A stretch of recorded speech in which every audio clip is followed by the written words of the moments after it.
Greetings and welcome back to the Witch's Cauldron. My name is Paula. Today's video is on crystal and gemstone magic, and I'm going to start off by making this kind of clear. There is a difference between a crystal and a gemstone. It's explained in various sources. I'm just going to refer to everything kind of interchangeably, either as a crystal or a stone. A lot of times I'll just say stone, okay? So let's get that out of the way right off the bat. And when you're working with gemstones or crystals, with stones in general, you're dealing with something that the earth has provided to you. And you stop and think, about your relationship with the element of earth. Mother Earth provides us with food and sustenance. She gives us the materials so we can shelter ourselves and a myriad of other things. And one of the other things that she provides us with are gemstones and crystals that have energies associated with them that we can use for healing, for protection, for, in our spell work.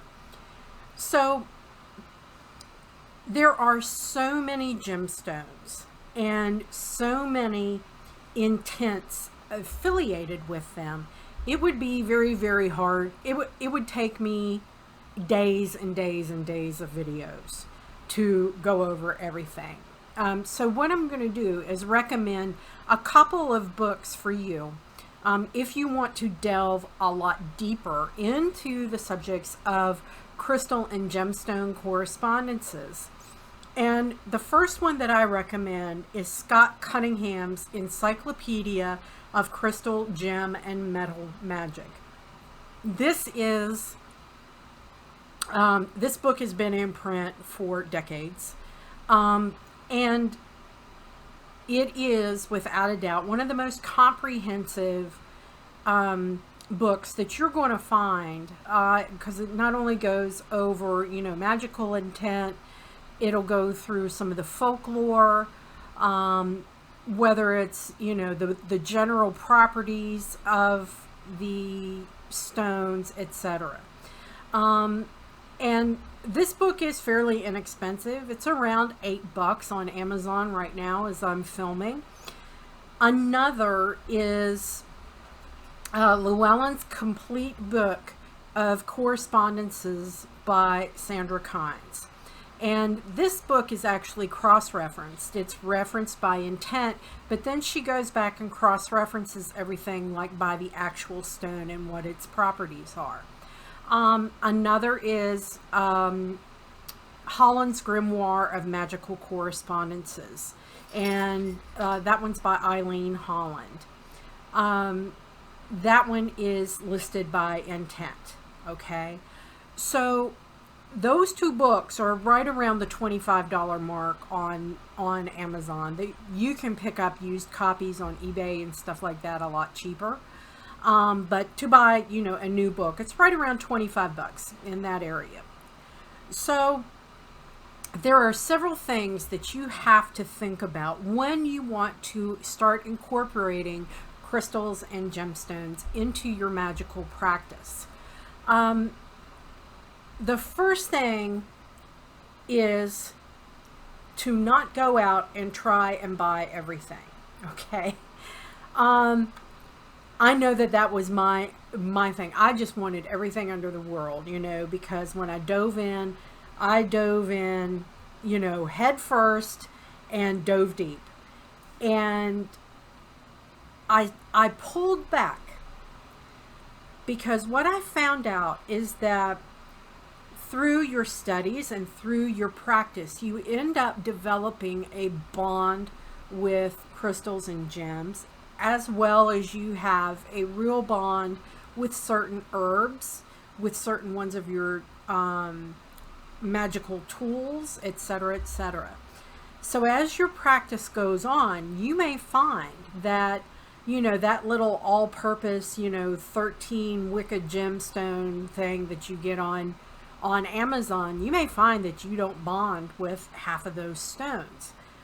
So it's not only important to figure out what stones you bond with, it's also important to figure out what stones you don't have an affiliation with. For me, it's jades. Just in general, I just don't get a good vibe from jades. My head high priestess that I studied with, hers were onyx and aquamarine. And Onyx actually just made her angry as hell all the time until she figured out what was causing it, and she had gotten a new piece of Onyx jewelry and as a gift, and she didn't bond well with it. So when you have to be very deliberate is when you are choosing a crystal or a gemstone. And you need to figure out how you're going to use this stone, okay? Is it something that's going to stay in your possession for a long time, like to become a part of your altar? Is it going to be a talisman or an amulet that you carry or wear? Are you going to put it in a charm bag or a mojo bag? Is it something that has to be buried? You know, you don't want to buy diamonds and throw them in the ground. You know what I'm saying? You don't want to take a 1 carat diamond that costs thousands and thousands of dollars and put it in your garden. You see what I'm saying? When there are a lot more cheaper alternatives that can work equally as well, like black tourmaline for protection. Okay, so you want to think about how you're going to use this stone, okay? And the stones that you use that are going to be long-term use, I usually say that I recommend that you go and you hold them. What calls to you? Go to a New Age shop, go to a gem show, go to, you know, a jewelry show even. And find out what kind of stones catch your eye, what things, you know, really call to you. For me, it was amethyst, fluorite, and moonstone. Those are my 3 really big, most used stones, okay? If you are going to use this stone in, you know, something a spell where you're going to have to bury the bag somewhere, or, you know, you want to crush up to put inside a candle, something like that, you don't want to spend a lot of money on it. Those kinds of stones you can buy from any number of reputable sources, you know, from online shops, if you don't have, you know, a shop near you. That's my big overarching guidance that I can give to you, is you've got to be very deliberate about what use it's going to be and what the intent is going to be. Now, you need to also understand stone energies. There are stones that are called projective stones, like your dominant hand is your projective hand. That's what's, you know, these are usually masculine affiliated energies, okay? Then you've got receptive stones, which is your non-dominant hand, okay? These are more passive. They're not an active energy. These are more passive or feminine energies, okay? Now, masculine energies, or the yang energy, they're often described as being strong, feeling hot, having active power, being energetic, things of that. And the colors of these stones are typically those stones that are very strongly associated with sunlight and the god, and that would be red, yellow, orange, and gold. Okay, these stones are great for like strength, determination, willpower. These are fire and air energies.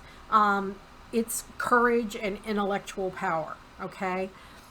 So the popular stones and the ones that are mentioned in the book are amber, bloodstone, carnelian, citrine, garnet, red jasper, onyx, and tiger's eye, okay? The receptive stones are more feminine or yin energies, and you think about these energies as being calming, being more spiritual, being introspective, being intuitive, having a cold feel, or magnetic, where it's drawing itself to you, okay? It's drawing you to it. And they are usually affiliated with earth and water. That's what those energies are affiliated with. And it's all about your emotions, staying grounded and centered, healing, your psychic abilities, your intuition, and even your ability to meditate.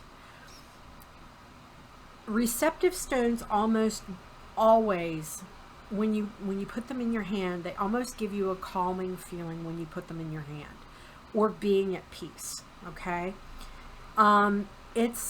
They're affiliated with your subconscious mind, where projective stones are affiliated with your conscious mind, all right?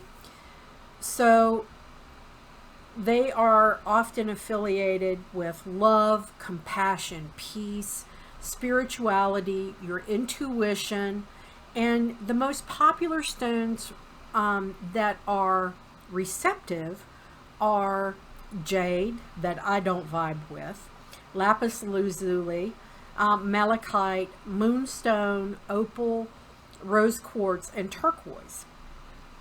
Now, you figured out what you want to do with it, how you're going to use it. You figured out what intent you need, and you figured out what stone you bought and the intent you want to set. The very first thing that you want to do is to cleanse the crystal or the gemstone. And I want you to stop and think about it. If you buy a gemstone from a shop, think about how many people have probably touched that gemstone or that crystal and then put it back and left an imprint of their energy, okay? The same thing. A lot of the gemstones that I have consecrated for magic are in the form of jewelry, okay? That's one of the easiest ways to incorporate it. And these can be pieces that you already own, okay? You want to get rid of any, bad energy that's associated with it. And you can do it any number of ways. You can, put them in water. You can put them in sunlight. You can put them in moonlight. You can run them through white sage smoke. You can put them in salt. You can do any number of things. Okay, you can even cleanse them with sound, like with a Tibetan singing bowl, prayer symbols, a bell, things of that nature. My preferred way, because so many stones can be hurt by water, by salt, and other things, even some degrade in sunlight. What I do is I immediately put them in a bowl of sage and lavender, and then I let it sit for about a week, okay? And I put that bowl, bowl, in a windowsill where it gets both sunlight and moonlight, and I leave it there, okay? And that's how I cleanse the energy from it, particularly if I have bought a piece of vintage jewelry that I have no idea who it belonged to, okay? One of my most powerful talismans that I have was my mother's ring. I did not cleanse the energy from that because that was my mother's protective energy. I just set the intent based on the stones, the birthstones, of me and my sisters. Because back in the day when I remember when we bought this for her, I was like 8 or 9 years old. My sisters were in their 20s, and they were all natural stones that were in it. Now most of them are like lab created and stuff like that, which is a big shame. But if you have something like that, even if you're married and you have a wedding ring and it's got diamonds in it, those diamonds have very specific intents associated with it. Okay, one of them being protection. You can consecrate it for that purpose. And you think about, the protection of you and your partner, you as a couple and as a unit, and that strength and unity and protection. You protect your better half and they protect you.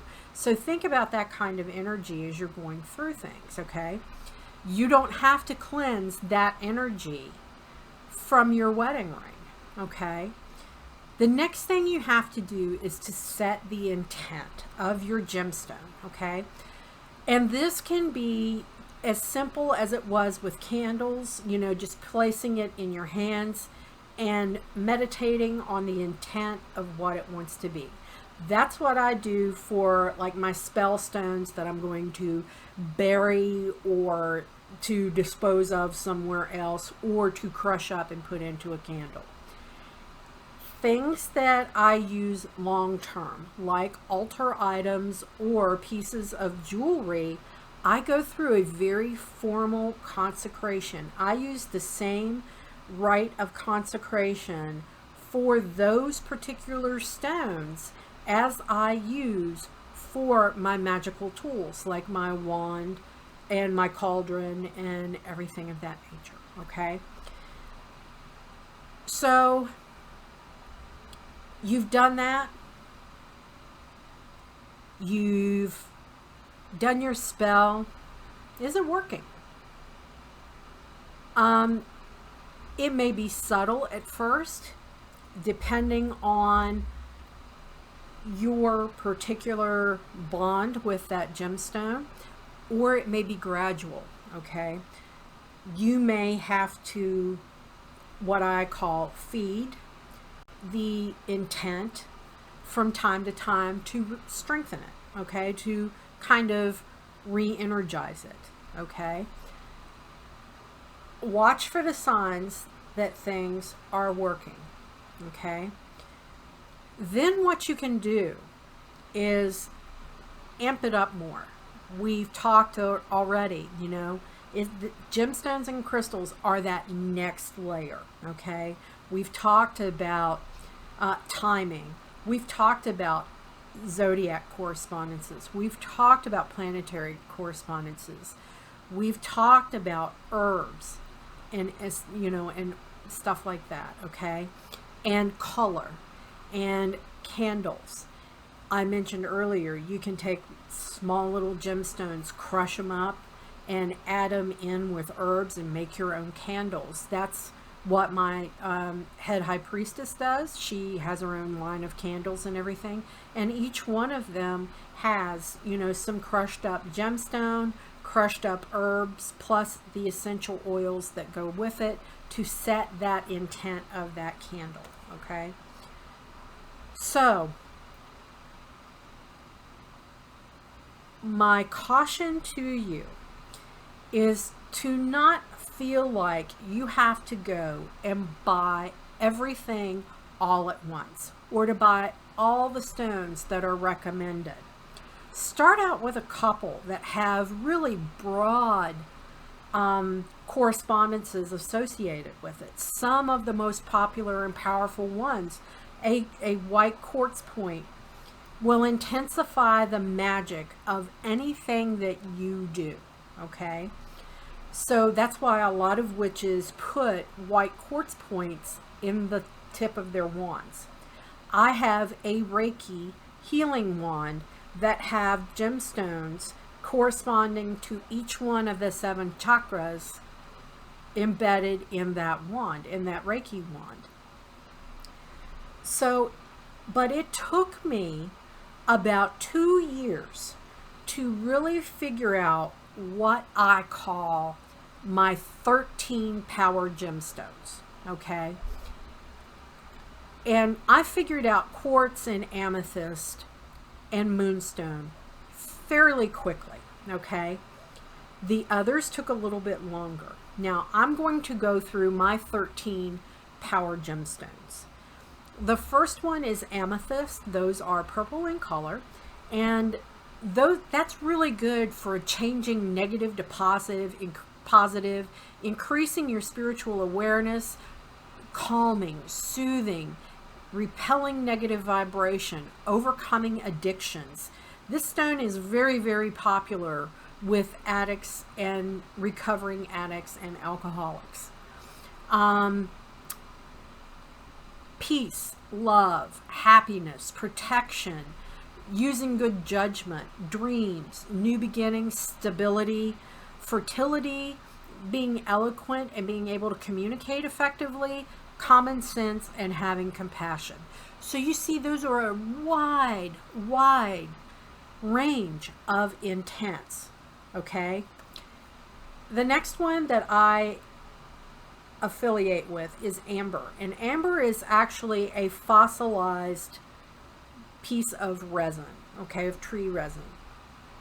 It's not actually, you know, a gemstone or a crystal. It's a fossil, okay? And it's great for cleansing, positive energy, wisdom, happiness, luck, strength, healing, patience, beauty, love, pleasure, protection from negativity, physical strength, self-confidence, and having willpower. The amber and amethyst together are really good for a lot of addicts, managing that addiction and having the willpower to not engage in those negative activities anymore, okay? Bloodstone is the next one of mine, and it's for healing, wealth, courage, physical strength, relieving stress, business or legal matters, prosperity, guidance, abundance, good for rain, for weather magic, and organization. Now, aventurine is the next one, and it's good for creativity, motivation, inner peace, business success, perceptions of you and your perception of the real environment around you, intellect, soothing emotions or heartache, clarity, imagination, independence, joy, sexuality, vitality, wealth, and romance. Carnelian is the next one, and that's joy, protection, energy, easing depression, promoting self-confidence, peace, concentration, focus, action, sexuality, lust, healing, and courage. Okay. Fluorite is the next one, and I usually bond with the one that is marbled, both green, purple, and a little bit of white, okay? And that's for good luck, concentration, keenness of mind, perspective, reducing emotional involvement, increasing your mental power, logic, managing your anger, analytical skills, intellect, and truth. Fluorite is the student's stone. Okay, so if you are in school or learning something new at work, fluorite can help you concentrate, learn, and master what it is you're studying or trying to learn. The next one for me is moonstone. And I usually use the white or cream kind of marbled looking moonstone.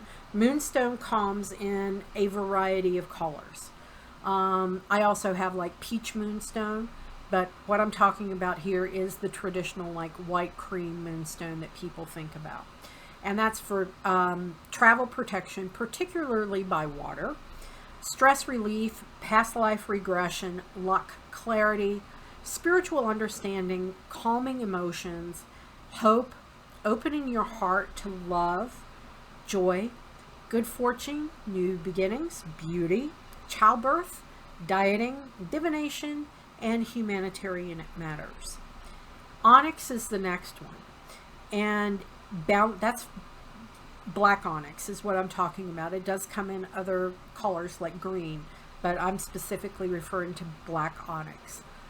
That's balancing, protection, faith, grounding your spiritual energy to the physical plane. In other words, not letting you go to the astral realm. Stability, scrying, and relaxation. The next one that's in my personal 13 Power Gemstones is Peridot. Now, Peridot is also my birthstone. That's why it means a lot more to me. And that's for prosperity, growth, purification, balance, intuition, compassion, cleansing, protection against nightmares, anger management, overcoming nervousness or anxiety, fertility, friendship, healing, repairing relationships, reducing stress, and increasing focus. Clear quartz. This is for healing, drawing out pain, protection from negative vibration, meditation, your psychic powers, balance, and magical strength. Clear quartz intensifies everything that it is paired with, okay? That's why, like I said, a lot of witches have clear quartz points in their wands, or have quartz points on their altars, because it magnifies any energy that you put out, okay? The next one that I have a real bond with is Rhodochrosite, and that's for balancing, healing, beauty, intelligence, divine love, energy, peace, loneliness, comfort, meeting your potential, increasing self-confidence, having more tact, compassion, and friendship. And finally, rose quartz, and it's for self-esteem, peace, fertility, creativity, love, and not just like, you know, a love between a couple, but also like friendship love, okay, or familial love. Compassion, beauty, fidelity, and happiness. There are a couple of other stones that I work with routinely, and one of them is one that's called Chrysocolla, and it is great for me for dealing with PTSD, because it helps heal long-term emotional hurt. It helps you ground that energy, take it in, and then, you know, I've done things over the years when I've really been kind of in a PTSD flare. I'll pull out a Chrysocolla stone and I'll put all of that anxiety and energy into that stone and take it and bury it away, so it takes that away from me. So like I said, you develop certain relationships with the stones, and it's only limited by you, okay? When you are picking out your stones, like I said, pick ones that mean something to you, that you have a bond with, and that you can use for a multitude of purposes. Like I said, it took me like 2 years to come up with my 13 Power Gemstones. It could take you 3 days. I'm a slow learner. It took me a couple of years. And I found, you know, that through actually working with them, ones that worked particularly better because my energy just melded with it better than others, okay? But with that, my friends, that is it. Your spells are only limited by your imagination.